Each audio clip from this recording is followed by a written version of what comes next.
Este año, 2021, celebramos el 40º aniversario del desarrollo del microscopio de efecto túnel, una inmejorable ocasión para rendir homenaje a las personas que lo inventaron y desarrollaron y conocer cómo funciona este sorprendente instrumento. Mostraremos quiénes fueron sus inventores, cómo funciona, para qué sirve, qué técnicas afines se han desarrollado y, por supuesto, hablaremos de los pioneros de la técnica en España. Lamentablemente, dos de esos pioneros nos dejaron en 2020. Juan José Sáenz Gutiérrez, alias Mole, y José María Gómez Rodríguez, alias Chema. Este vídeo es también un homenaje a su inolvidable legado.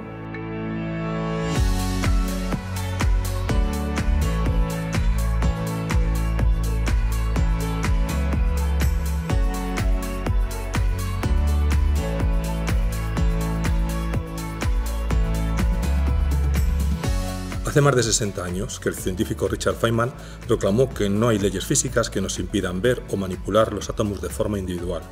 Si esto no se podía hacer, era porque éramos y seguimos siendo muy grandes y además algo torpes. Necesitábamos instrumentos sofisticados para acceder a estos tamaños tan diminutos. Desde hace varios siglos disponemos de microscopios ópticos que permiten resolver objetos de tamaño de una micra. Hace casi 100 años se inventaron los microscopios electrónicos, mucho más potentes, pero todavía los átomos seguían sin poderse visualizar. Esto se consiguió cuando Gerd Binig y Heinrich Rohrer, investigadores del laboratorio de IBM en Zúrich, construyeron el primer microscopio de efecto túnel, STM por las siglas de Scanning Tunneling Microscope. Su revolucionaria invención mereció el Premio Nobel de Física del año 1986. A lo largo del vídeo, las personas que usan estas sorprendentes herramientas nos contarán cómo funcionan, para qué sirven y cómo los científicos y científicas de nuestro país han contribuido a su desarrollo. Cuando se inventaron microscopios electrónicos como este que tengo aquí, el hombre tuvo acceso al mundo micrométrico de la micra, 1000 veces más pequeño que el milímetro, y así pudo construir todos los circuitos integrados y se desarrolló todo lo que se llama microelectrónica, que cambió nuestra sociedad. Pero hace unos 30 años pasó algo especial. Se descubrió un nuevo tipo de microscopio, el microscopio de efecto túnel, basado en una propiedad cuántica de la materia. Y con algo tan pequeño como esto, se tuvo acceso al mundo del nanómetro, 1000 veces menos que la micra. Al llegar al nanómetro, al llegar a este tamaño, aparecen propiedades nuevas. Y esas propiedades nuevas hacen que podamos tener o podemos fabricar una tecnología diferente, más potente en menos espacio. Eso es la nanotecnología. Las microscopías de proximidad han sido fundamentales para la expansión de la nanotecnología, principalmente porque es la forma ideal para obtener información de un solo objeto en vez de hacer una especie de promedio de muchos. El STM y los SPM en general lo que supusieron en su momento fue el hacer realidad la nanotecnología, que era una idea en un momento de Richard Feynman y se pudo hacer realidad gracias a tener herramientas que permitieron hacer experimentos. El STM consiste en una punta metálica muy afilada que acercamos a la superficie que queremos estudiar a una distancia inferior a 1 nanómetro. A esta ínfima distancia los electrones saltan entre la punta y la muestra, o viceversa, dando lugar a la corriente de efecto túnel, que da nombre al microscopio. Si situamos la punta del microscopio en un tubo piezoeléctrico y aplicamos un potencial entre los lados, vamos a conseguir que la punta se mueva lateralmente.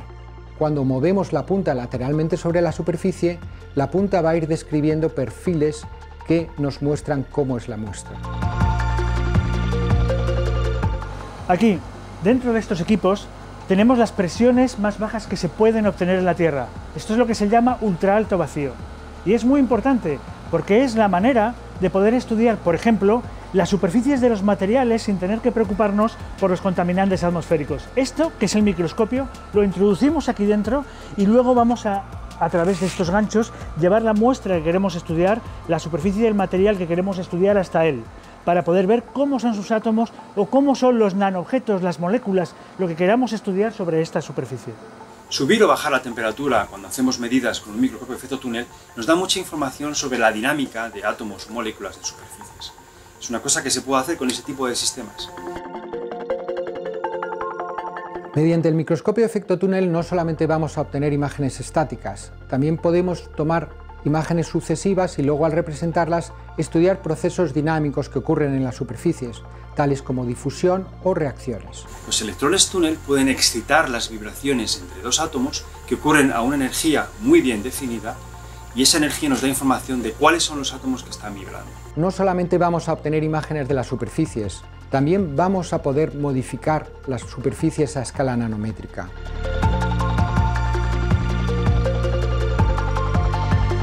Acabamos de ver que el STM permitía visualizar, estudiar y manipular átomos. Sin embargo, tenía una limitación importante. La muestra de estudio debía permitir la conducción de corriente eléctrica. ¿Qué pasaba entonces con los materiales aislantes? ¿Cómo poder estudiarlos a escala nanométrica? Esa fue la pregunta que siguió inquietando a Gerd Binnig, que con la ayuda de dos colaboradores presentó en 1986 la solución, el microscopio de fuerzas atómicas, AFM, por las siglas de Atomic Force Microscope. En este nuevo microscopio, una punta muy afilada, colocada en el extremo de una micropalanca, va palpando la superficie de la muestra y obtiene un mapa topográfico en la nanoscala, donde la altura de los objetos se representa en una escala de colores. Con la ayuda de un software, las imágenes de AFM pueden representarse en 3D. Además, este método de medida es efectivo en condiciones ambientales, no requiere trabajar en vacío. Por ello, enseguida surgieron nuevos desarrollos basados en AFM que daban acceso a otras propiedades. Por ejemplo, recubriendo la punta con material magnético, se visualiza la estructura de dominios magnéticos de la muestra. Todas estas técnicas se engloban bajo el nombre de microscopías de sonda de barrido, SPM, por las siglas de Scanning Probe Microscopy.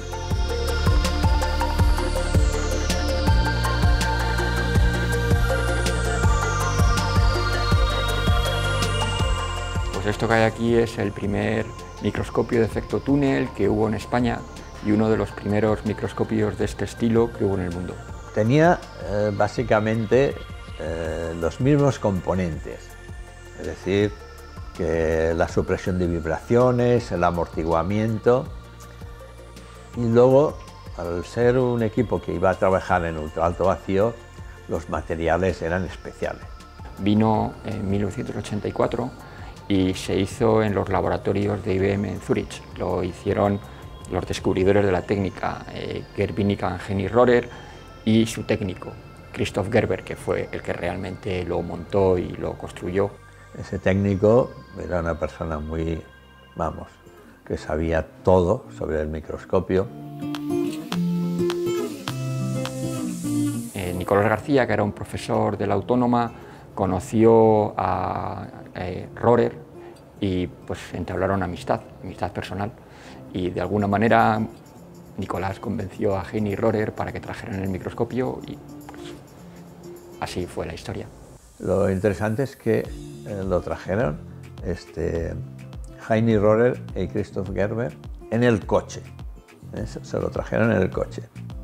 Y tuvo algunos accidentes, como por ejemplo pues el paso por la frontera y tal. Allí pues claro, los policías estaban un poco alucinados. Desde luego, la puesta en marcha del Laboratorio de Microscopía de Efecto Túnel de la Universidad Autónoma de Madrid abrió camino para otro tipo de investigación ausente en España en aquel momento.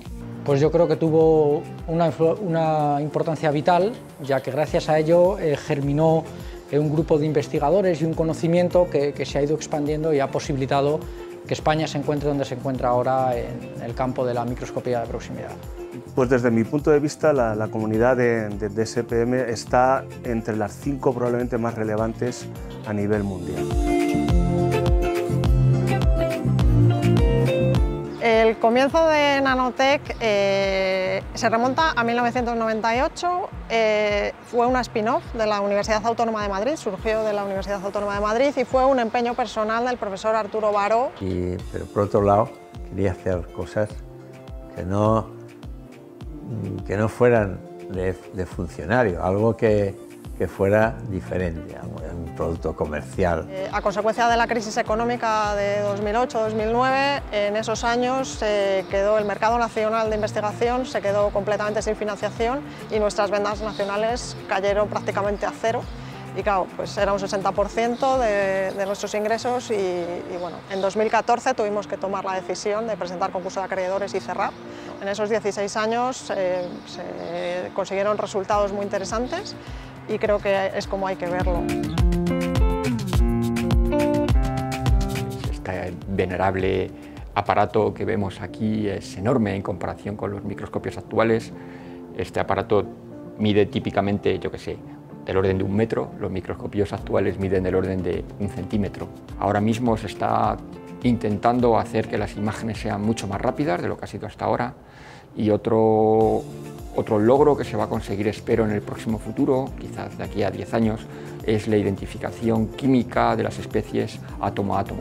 Con las herramientas SPM del futuro podremos entender los procesos que tienen lugar en diferentes sistemas nanométricos, como los que ocurren en un bit magnético durante la grabación de información o los que suceden durante la formación de una proteína, por poner un par de ejemplos muy diferentes. Os preguntaréis qué ocurrió después de que el segundo STM del mundo llegara a España. Tras una estancia en Zúrich con los inventores, Arturo Baró, con el apoyo de Nicolás García, puso en marcha el laboratorio de microscopía de efecto túnel. Heini Rohrer siempre mantuvo un vínculo especial con España y en particular con la Universidad Autónoma de Madrid. Bajo la dirección de Nicolás García y Arturo Baró se formaron numerosos científicos y científicas que desarrollaron su carrera en diferentes centros de prestigio internacional. La enorme actividad de esa escuela de microscopía lleva a crear un congreso español sobre esta técnica, que en el año 2000 se consolida bajo el nombre de Congreso de Fuerzas y Túnel. En el 2020 debería haberse celebrado el 20º aniversario del Fuerzas y Túnel, pero no fue posible por la pandemia del COVID-19.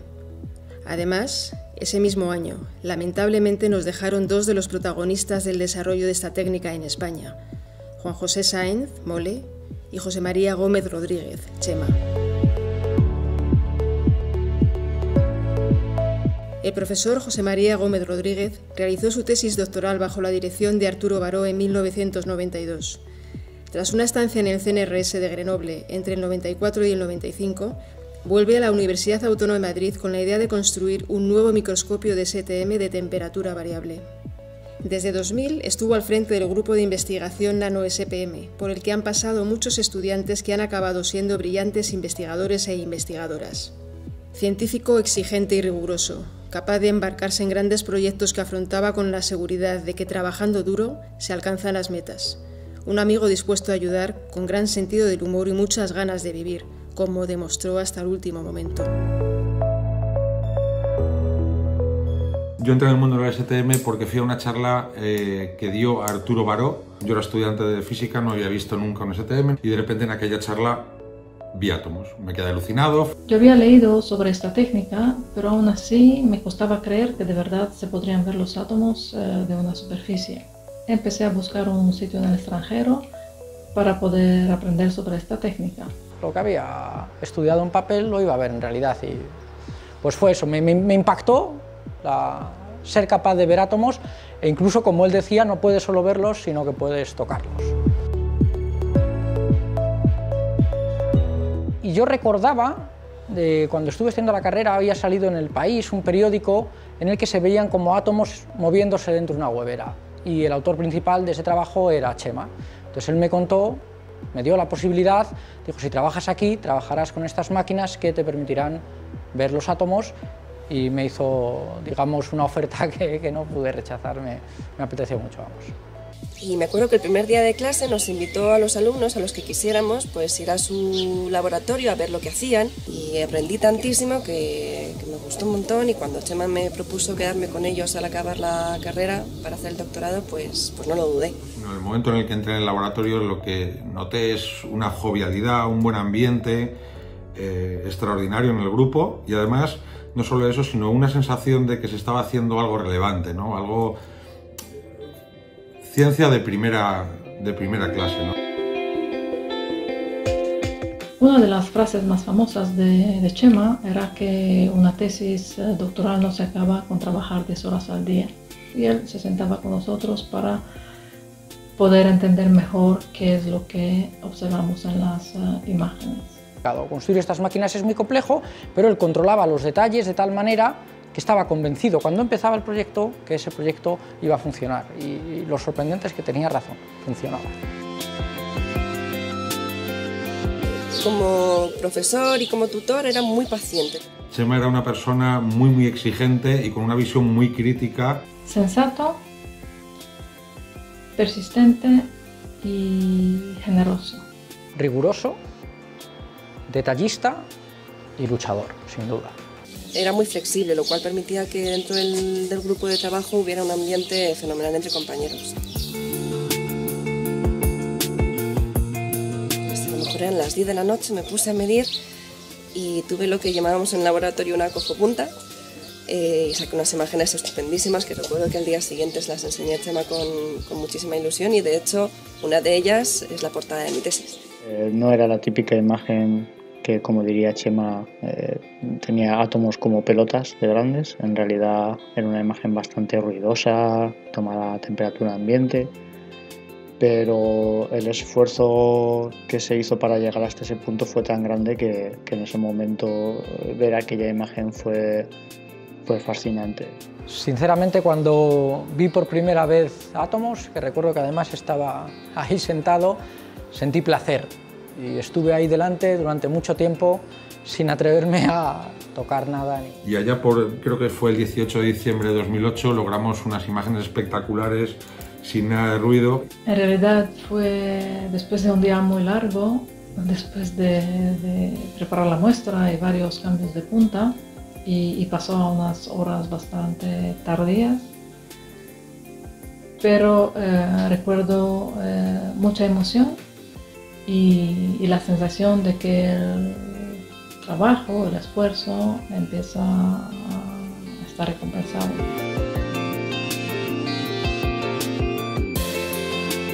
Juan José Sáenz, Mole, fue catedrático de la Universidad Autónoma de Madrid. Formó parte de la brillante generación de físicos teóricos de la materia condensada que surgió en la España de los años 80. En el año 2015 se mudó a San Sebastián para trabajar en el Donostia International Physics Center.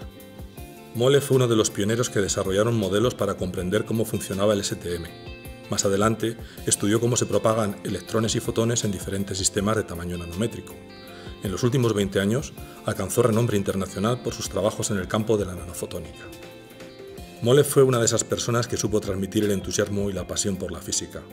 Fue un excelente compañero con el que embarcarse en aventuras científicas, un incansable generador de ideas que siempre compartía frente a una pizarra o en soberbias veladas.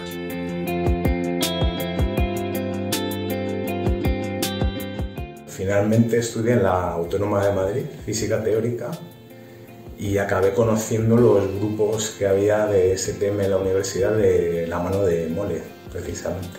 Yo acabé trabajando con Mole porque me pagó un café, me invitó a un café. Yo estaba estudiando un máster en biofísica, él era profesor allí y me invitó a un café. En algún momento hablamos de algo, me dijo ven que te invito a un café y lo discutimos en la cafetería. Mole era profesor mío de tercero y al final de sus clases nos dijo que le hubiera gustado que hubieran sido de otra manera, y yo aproveché para preguntarle, intentar completar mi formación, y al final él me propuso trabajar con él y hacer una tesis. Tuvimos mucho interés en trabajar con Mole porque no solo era un físico con un pensamiento científico genial, sino que además le acompañaba una personalidad estupenda. Era muy interesante ver cómo funcionaba su cabeza y cómo, discutiendo delante de una pizarra, iban apareciendo ideas. Era fascinante ver cómo evolucionaban las ideas y cómo se iban resolviendo los problemas, ¿no? Pero era divertido. Fui a su despacho, él estaba al fondo del despacho, yo en la puerta, le enseñé la gráfica e inmediatamente él me dijo, eso está mal. Cuando ya me calmé un poco me explicó exactamente por qué estaba mal y por qué lo había visto inmediatamente desde el fondo del despacho. Estábamos trabajando, debían ser como las 6 de la tarde, una cosa así, y estábamos trabajando en un pizarrón negro a voces, y tuvo que incluso venir otro investigador porque pensaba que de verdad estaba pasando algo, porque nos estábamos diciendo cosas divertidas. Una particularidad de Mole es que decía que en realidad estaba interesado en resolver problemas en los que no necesitara un superordenador. Él lo que hacía era pensar en estos problemas muy complejos y simplificarlos, de forma que solo tenía un PC. Dos átomos sobre una superficie se movían de forma colectiva por la interacción entre ellos mediada por el sustrato. Y ese trabajo lo hacíamos Chema y yo. Tuvimos que, para poder entenderlo bien, colaborar con Mole, y yo ahí aprendí las dos visiones de la ciencia: el detalle, que era la visión de Chema, y la visión más desde fuera, más global, que era la visión de Mole. brillante, honesto, colega. Era un genio. Intuitivo, jovial y desde luego amante de sus amigos. Mole era muy divertido, Mole era brillante y Mole, esto no es un adjetivo, pero no me resisto a decirlo, Mole era familia, Mole era mi familia. Hace 40 años el mundo de la investigación estaba muy masculinizado y el campo del STM no era una excepción. En el departamento de la Universidad Autónoma de Madrid, donde se instaló el primer microscopio, el número de mujeres no llegaba al 5%. Carmen Ocal, pionera del uso del STM en España, fue la primera profesora titular de ese departamento. Recientemente, diferentes iniciativas como el 11 de febrero están fomentando las vocaciones de niñas y jóvenes en estos campos. No se ha alcanzado todavía la igualdad de género, pero vamos encontrando más mujeres que trabajan en microscopía de efecto túnel. Por otro lado, la presencia de mujeres sí está más equilibrada en el campo de la microscopía de fuerzas en sus diferentes variantes. Como hemos visto, las técnicas SPM son uno de los campos donde la investigación en España está en vanguardia a escala internacional. Por eso, a los chicos y chicas que nos estéis viendo y estéis pensando iniciar una carrera investigadora, os animamos a que lo hagáis en este sector. Tenéis a vuestra disposición equipamiento instrumental y herramientas de simulación al más alto nivel para aventuraros en el nanomundo. Chema y Mole son dos claros ejemplos del entusiasmo, la dedicación, el rigor y la alegría con los que se puede y se debe investigar. Y por último, queríamos agradeceros a todas y a todos por habernos acompañado hasta aquí. Gracias por vuestro interés en convertiros en expedicionarios al nanomundo por unos minutos. Y gracias por participar en nuestro sentido homenaje a dos pioneros y amigos.